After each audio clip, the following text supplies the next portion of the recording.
बिस्मिल्लाहिर्रहमानिर्रहीम। अस्सलामुअलैकुम। Welcome back to my channel Bisma food diaries. तो कैसे हैं आप सब?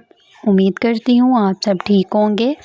आज मैं आप लोगों के लिए लेके आई हूँ बहुत ही आसान, बहुत ही मज़ेदार सी चटनी की रेसिपी, जिसको बनाना बहुत ही आसान है और ये इतनी मज़े की बनती है कि आप अगर इसको एक दफ़ा बनाएंगे तो आप इसको बार बार बनाएंगे। तो चलिए इसको बनाना स्टार्ट करते हैं। यहाँ पे मैंने ली है 2 अदद मूलियाँ और उसके बाद मैंने लिया है थोड़ा सा हरा धनिया और उसके बाद ही मैंने यहाँ पे 2 अदद प्याज लिए हैं, 1 अदद टमाटर लिया है और साथ ही मैंने 2 जो है वो सब्ज़ मिर्ची ली हैं। सबसे पहले हमने क्या करना है, मूलियों को हमने अच्छी तरीके से जो है ना वो वॉश कर लेना है और उसके बाद हमने जो है कटर या आप किसी भी छुरी की मदद से आपने इसके जो है वो छिलके उतार लेने हैं अच्छी तरह से, ज़्यादा नहीं उतारने क्योंकि आपने इसको पहले वॉश कर लेना है। छिलके उतारने के बाद हमने अच्छी तरीके से इसकी जो है वो कटिंग करनी है, छोटे छोटे पीस कर लेने हैं और अच्छे तरीके से हमने जो है ना इसको काट लेना है। ये रेसिपी इतनी मज़ेदार है और इतनी आसान है, बिल्कुल 5 मिनट में ये जो है वो रेडी हो जाती है।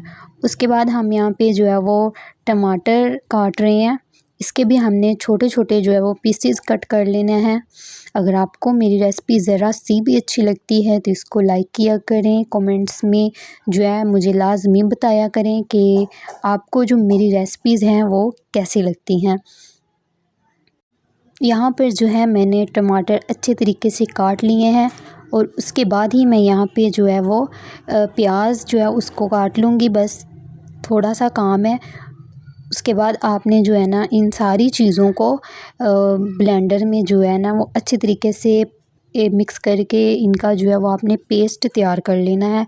बिल्कुल भी आपकी मेहनत नहीं लगती, झटपट आपकी जो है ये बहुत ही मज़ेदार सी चटनी बनकर रेडी हो जाती है।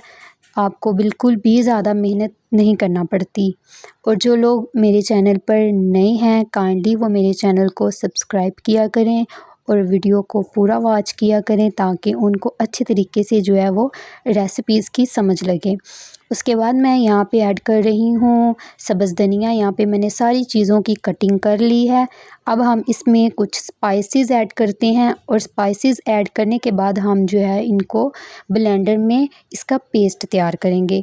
तो यहाँ पे मैं ऐड कर रही हूँ नमक हस्बे ज़ायका, जितना आप खाना पसंद करते हैं उस हिसाब से आपने नमक ऐड करना है। और उसके बाद ही मैं यहाँ पे ऐड कर रही हूँ गरम मसाला।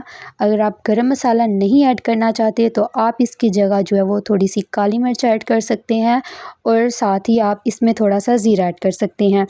इन सब चीज़ों का मैंने अच्छे तरीके से पेस्ट बना लिया है, सिर्फ़ इतना सा काम था और हमारी चटनी जो है वो बहुत ही मज़ेदार सी बनकर तैयार हुई है। अगर आपको आज की रेसिपी अच्छी लगती है तो इसको लाइक कीजिएगा, शेयर कीजिएगा।